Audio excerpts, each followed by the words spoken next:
광야의 하늘 만나라 7번째 시간입니다. 사실 오늘까지 이 시간이 광야를 들어와서 수르강야부터 시작해서 하나님의 1차적인 완결된 하나님의 인생 훈련 스케줄입니다. 그리고 그 목적. 그래서 오늘의 말씀의 주제는 하나님의 드림, 하나님의 꿈입니다. 아버지 하나님의 꿈이 무엇인가? 오늘 귀한 말씀을 통해서 한번 체험하기를 바랍니다. 우리 한번 여기까지가 하나님의 일관된 훈련 스케줄입니다.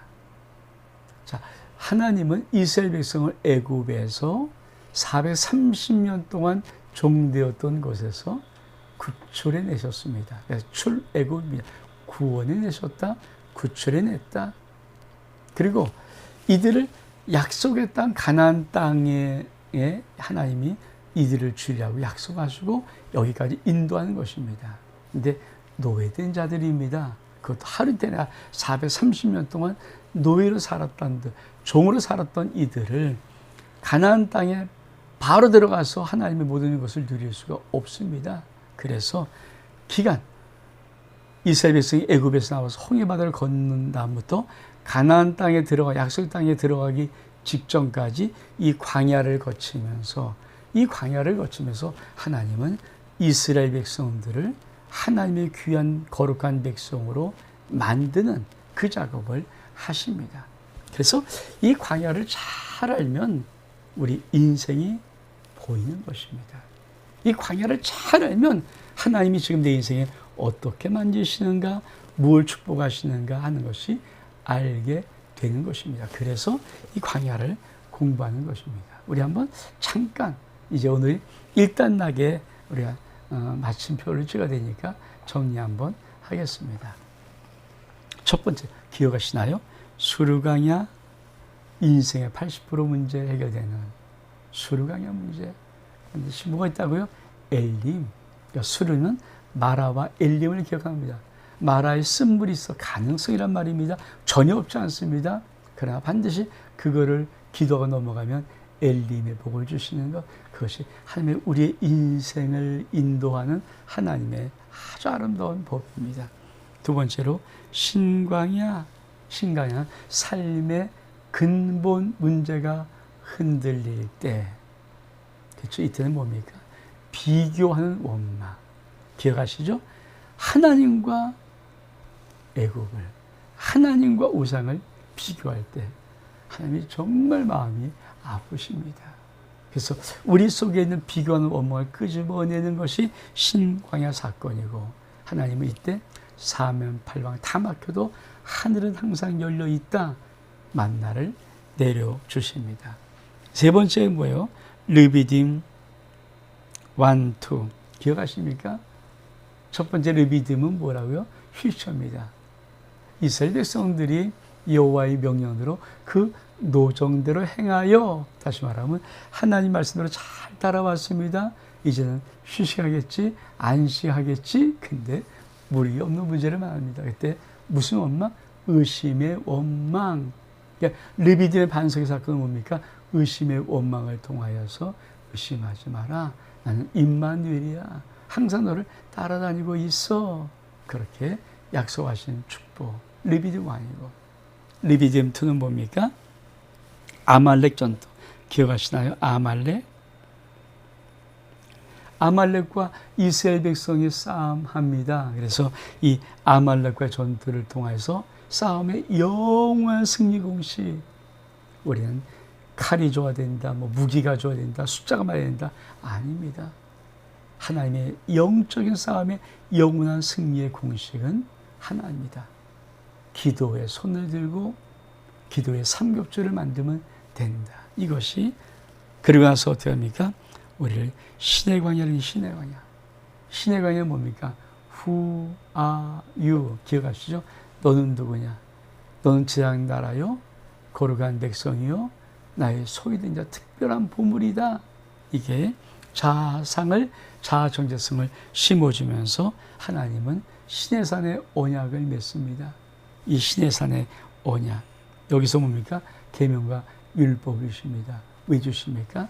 너를 천하무적 최강 백성 무한 축복자로 만들기 위해서 계명을 주시고 이 계명을 지켜 행하면 이렇게 말씀하는 겁니다.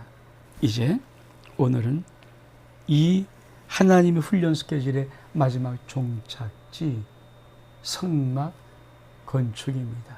즉 예배자입니다. 사랑하는 성도 여러분, 이 하나님의 드라마틱한 훈련 스케줄을 이제는 아시겠습니까? 하나님은 노예됐던 또 430년 동안 종되었던 이스라엘 백성들을, 당시의 백성을 그냥 가나안 땅에 확 집어넣지 않습니다. 이 과정을 통하여서 하나님은 그들을 예배자로 만들고 예배자로 세우고 그리고 가나안 땅에, 약속의 땅에 들어가게 하시는 것입니다. 이것은 아주 놀라운 하나님의 우리의 인생을 어떻게 인도하시고 하나님의 궁극적인 목적이 무엇인가? 우리 인생의 궁극적인 하나님의 축복의 목적이 무엇일까요? 예배자입니다. 예배자. 예배자로 세우는 것. 여러분, 세상에 그 어떤 사람도, 믿지 않는 사람이 하나님을 경배하고 찬양할 수 없습니다. 아니, 조롱하지요. 멸시하지요. 하나님을 업신여깁니다. 그러나 하나님의 소중한 백성, 하나님의 거룩한 보물인 이 하나님의 자녀들, 아버지 백성들은 하나님을 마음껏 경배하고 찬양하는 진정한 예배자가 될 수 있습니다. 그래서 우리 한번, 그렇죠? 말씀은 우리를 위한 것입니다. 그래서 내 행복을 위하여 이렇게 말합니다. 오늘 내 행복을 위하여 내게 명하는 여호와의 명령과 규례. 왜 하나님 명령을, 계명을 주시고 율법을 지키라고 하시는가? 너의 행복을 위하여. 즉 말씀은 꼭 기억하십시오. 나를 위하여. 그러나 성막은 하나님을 위한 것입니다. 자, 말씀은 누구라고요? 나를 위하여. 성막은, 예배자를 만든 것은 하나님을 위하여. 우리 한번 그 은혜를 한번 나누기를 원합니다. 하나님을 위하여. 그렇죠? 출애굽기 25장 8절의 말씀, 내가 그들 중에 거할 성소를 그들이 나를 위하여 짓되. 하나님이 뭐라고 말씀하세요? 자, 장막을 건축해라, 성막을 건축해라. 근데 그쵸, 뭐라고요? 내가 그들 중에 거할 처소입니다. 하나님이 우리와 함께 계실 처소. 누구를 위해서? 하나님을 위해서 장막을 지어라. 그래서 예배를 본다 하지 않고 예배는 드린다라고 하는 것입니다. 성도 여러분, 꼭 기억하십시오. 예배는 여러분을 위한 것이 아닙니다. 여러분의 감정을 위한 것이 아닙니다. 여러분이 기분 좋게 하는 것도 아닙니다. 여러분이 지위를 넓히는 것도 아닙니다. 여러분이 먼저 아닙니다. 하나님을 위한 것입니다. 예배 시간은 내 마음대로 하면 안 됩니다. 우리 교회는 9시, 11시에 일단 주일 오전 예배 약속을 정했습니다. 누구랑요? 하나님과. 그럼 그 시간은 하나님의 시간이어야 합니다. 물론 교통이 막혀서 혼잡해서 약간 늦을 수는 있죠. 그러나 기본적으로 예배 시간을 하나님을 위해서 만든 것, 약속한 것이기에 하나님을 경외하는 마음으로 예배 시간을 지켜야 합니다. 뿐만이 아닙니다. 예배 모든 이런 것들 하나님을 위한 것입니다. 우리 볼까요? 하나님이 정하신 대로 출애굽기 25장 9절의 말씀, 물은 내가 내게 보이는 모양대로 장막을 짓고 기울도 그 모양을 따라 지으리라. 하나님은 내가 내게 보이는, 즉 설계도를 주셨습니다. 이렇게 꼭 장막, 성막을 지어라. 그리고 모든 필요한 기구들을 꼭 내가 보여준 대로 만들어라.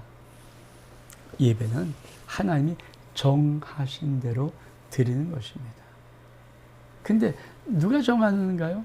그렇죠. 하나님은 그 교회 속에는 담임 목사와 하나님이 기도하는 가운데 예배를 정하게 만듭니다. 그래서 예배는 일단 이렇게 하면 안 됩니다. 성도 여러분들이 이것도 넣으세요. 이것도 하면 좋겠어요. 이것도 하면 좋겠어요. 그건 여러분의 마음입니다. 그렇게 해서 자기 어떤 사람은 좋은데 어떤 사람은 싫지 않겠습니까?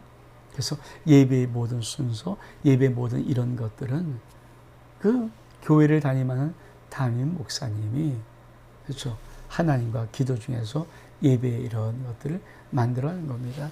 저희 교회는 약 한 주일에 그 예배의 순서가 약 1시간 10분 정도 드려지는 가운데 약 23개의 순서가 지나갑니다. 그 순서마다 다 기도하면서 의미가 있도록 하나님 앞에 의미가 있도록 만들어 놓았습니다. 꼭 기억하십시오. 내 마음대로 드리는 거 예배 아닙니다. 하나님이 정하신 대로. 우리 또 말씀 우리 한번 볼까요? 자, 그럼 성막은 어떻게 되냐? 성막은 성막문이 있고 번제단, 물두명, 성소가 있는데 그 안에 떡상 등대, 분향단 그리고 지성소가 있고 여기는 휘장이 쳐 있습니다. 지성소에 언약궤 있고 언약궤 위가 그렇죠. 천사 이렇게 되어 있어요. 이게 언약궤라면 그렇죠. 이 공간이 시, 은, 좌입니다. 은혜의 공간. 우리 한번 잠깐 좀 볼까요? 그렇죠? 이겁니다, 이거. 그러니까 하나님의 모형이죠, 물론 모형인데 예, 성막문을 통하여서 들어가서 번제단, 물두명 그리고 성막 안으로 들어가면 성소와 지성소로 남겨져 있는 이 성막. 이것이 하나님께 나아가는 길이고 이것이 예수 그리스도의 모형이고 예수의 구원의 길이고 우리가 하나님을 예비하는 그런 모습입니다. 우리가 참 이거를 좀 한번 기억할 필요가 있습니다. 자, 다시 말씀을 한번 보기를 원합니다. 자, 성막 건축에 자원하여 드리는 예물. 예배할 때 가장 중요한 게 뭘까요? 자원입니다. 자원 스스로. 그렇죠. 예배는 억지로 드려. 근데 이건 억지일 수 있죠. 엄마 아빠가 초등학생이나 아이들에게 억지로 배우고 야 이거 억지로도 가능합니다. 그러나 어느 정도 이제 성인이 가까워져 나이가 되면은 예배는 하나님 받으신 예배는 자원해서 스스로 자기가 원해서 하나님을 경배하고 예배하는 것입니다. 그러면 말씀 한번 볼까요? 마음이 감동된 자와 모든 자원한 자가 그렇죠. 회막을 짓기 위해서 여호와의 모든 것을 가져왔다, 드렸다. 이게 예배에 아주 중요한 겁니다. 그래서 예배 드리는 모습을 보면 사실은 목사님은 저 사람들의 신앙이 어느 정도인가를 이렇게 좀 가늠할 수는 있습니다. 정확하진 않지만 어떤 사람은 예배 드릴 때 한번 예배 그 1시간 좀 넘게 드린 그 예배를 가지고도 몸을 비틀고 할 수만 있으면 늦게 오고 할 수만 있으면 뒷자리에 앉아 애를 쓰고 할 수만 있으면 그냥 막 이런 걸 보면서 그분들의 신앙은 많이 좀 자라야 되겠구나. 그래서 목사는 느끼고 있습니다. 어떤 사람은 참 예배가 사모되어지고 예배를 갈망하고 은혜를 받고 말씀에 아멘하고 찬송을 하고 하는 그 모습을 볼 때 저 심령은 하나님께 나오는 그 모습이 아름답구나. 이렇게 그 신앙을 한번 가늠해 볼 수가 있습니다. 자, 그래도 말씀 한번 볼까요? 이 자원은 결국 저는 무엇을 말하는가? 신령과 진정으로 되는 예배를 말합니다. 요한복음 4장 23절, 24절에 보니까 아버지께 참되게 예비한 자들은 영과 진리로 예배할 때가 오나니 곧 이때라. 아버지께서는 자기에게 이렇게 예배한 자, 무슨 예배? 영과 진리로 예비한 자들을 찾으시니라. 그러면서 저도 좀 항상 주일날 예배 들어갈 때 선포하는 말씀입니다. 하나님은 영이시니 예배한 자가 영과 진리로 예배할 지니라. 그렇습니다. 참 중요한 겁니다. 하나님은 우리의 영으로 우리가 하나님의 진리의 말씀으로 예배를 드리기를 원하시고 그렇게 예배 드리는 자를 하나님은 찾고 계십니다. 예배제를 찾고 계신 하나님 앞에 여러분 매 주일마다 어떻겠습니까? 1년이면 52번의 예배를 우리가 주일마다 올려드립니다. 그 예배에 여러분 성공하십니까? 왜 인생이 힘들까요? 어떤 분이 아주 오래전에 예배를 한 번 드릴 때마다 우리의 인생에 아름다운 축복의 사다리가 이렇게 한 칸 한 칸 채워지는 것입니다. 근데 어느 날 이 사람이 예배를 빠먹었습니다. 그 다음에 예배를 또 엉터리 드렸으면 여러분 이 중간중간 사다리가 없어져 버리는 겁니다. 이게 뭐 하나 두 개 정도야 뭐 어떻든 발을 넓혀서 올라갈 수 있겠지만 3개, 4개, 5개 빠지면 그 윗단계로 올라가기가 참 어렵습니다.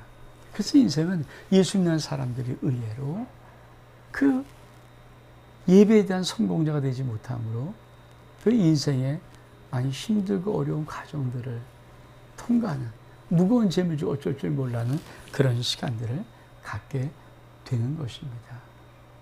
예배를 진짜 신령과 진정으로 회복해 보십시오. 반드시 여러분 인생에 하나님의 축복의 아름다운 사다리가 저 천국까지 연결된 그 하나님의 축복의 사다리가 여러분 인생의 하늘의 복으로 가득 채울 것입니다. 이 예배 속에 있는 것이 또 무엇일까요? 바로 그것은 기쁨입니다. 기쁨. 출애굽기 36장 5절 6절의 말씀에 모세에게 말하되 백성이 너무 많이 가져오므로 여호와께서 영영한 쓰기에 남음이 있더라. 너무 많이 가져오는 이 신명들 자원하는데 얼만큼 많이 갖고 오는지 이게 하나님의 놀라운 축복입니다. 우리가 예배 속에 이 은혜가 있어야 됩니다. 저는 지금도 물론 그 친구가 신앙이 없어서 그럴 것 같습니다. 제 고등학교 한 친구가 있었는데 이 친구가 아마 세문학교를 고등학교 때 다녔나 봐요. 청년대 가자마자 다니는 것 같은데 이 친구는 그 헌금을 오른쪽 왼쪽을 다르게 넣는다고 합니다. 쉽게 말하면 한쪽에는 뭐 5천 내면 한쪽에 10,000원 든지 한쪽에 1,000 넣고 10,000원 해서 가만히 말씀을 듣다가 은혜가 되면 10,000원짜리 내고 은혜가 안 되고 에이 뭐 그러면 1,000원짜리 내고 그게 맞을까요? 아까 말했죠. 처음에 예배는 자원해 드리는 겁니다. 내가 드리는 거예요. 평가하는 것도 아니고 받는 것도 아닙니다. 예배는 내가 드리는 겁니다. 서비스. 예배는 내가 섬기는 겁니다. 근데 어떻게 생깁니까? 자원해서 기쁨으로 나의 모든 것을 다해서 예배를 하나님 앞에 드리는 것입니다. 자, 마지막 말씀. 하나님의 거룩한 성막이 완성이 되면 하나님의 영광이 임재하십니다. 출애굽기 4장 34, 35니까 구름이 회막에 덮이고 여호와 영광이 성막에 충만하며 모세가 회막에 들어갈 수 없었으니 이는 구름이 회막에 덮이고 여호와 영광이 성막에 충만했다. 영광의 임재. 정말 우리는 예배를 통해서 이것을 반드시 어쩌면 원 목사의 평생 앞에 간구의 소원 예배 드릴 때 거룩한 영광의 임재가 임하는 축복. 영광의 임재를 맛보셨나요? 하나님의 영광이 임할 때 감히 모세조차도 거기에 쓸 수가 없었습니다. 아버지의 영광의 임재가 임하면 어마어마한 거룩한 무게가 우리를 짓누르게 됩니다. 저도 한 번, 두 번 정도 이 영광의 임재를 경험한 적이 있거든요. 여러분, 하나님의 영광이 임하면요, 우리 속에 말할 수 없는 은혜의 물줄기, 생명의 물줄기, 생명수의 강이 흐르기 시작하고, 우리가 하늘을 보고 하나님의 음성을 듣고 하나님의 거룩함으로 들어가는 것입니다. 이것이 예배 속에 하나님이 성막을 건축할 때 하나님이 하고 싶었던 꿈입니다. 아버지 영광의 거룩한 예배. 성도 여러분, 여러분이 전심으로 왜 신령과 진조로 아버지 앞에 예배를 해야 되는가? 여러분도 이 영광의, 예배의 영광의 하나님의 임재를 맛보아야 하기 때문입니다. 그렇습니다. 하나님의 이 신령한 어마어마한 세계, 이거를 맛보면요, 이 세상의 모든 것은 다 정말 사도 바울이 말한 것처럼 그저 배설물입니다. 그 세계를 경험하고 그늘에 체험하는 것, 이것이 하나님의 아름다운 꿈이에요. 그래서 하나님은 이스라엘 백성을 애굽의 종되던 430년에서 건져내어서 광야를 통과시키면서 이 시내산까지 왔을 때 성막을 건축하게 하면서 내가 너희를 저 가나안 땅에 들어가기 전에 왜 세우고 왜 부르는가를 말씀해 주신 것입니다. 넌 나의 무한 축복받을 하나님의 백성, 하나님의 보물일 뿐 아니라 너희는 나를 경배하고 찬양하고 예배하는 예배 공동체다. 이것이 하나님의 꿈입니다. 여기까지가 일단 가나안 땅 들어가기 전까지 하나님이 인생을, 하나님의 백성을 훈련시키는 스케줄표입니다. 사랑하는 여러분, 광야의 하나님을 만나면, 광야의 하나님을 알면 여러분 인생은 반드시 달라집니다. 우리 하나님의 이 놀라운 은혜가 여러분의 삶 속에 넘칠 수 있기를 주의 이름으로 축복합니다. 샬롬.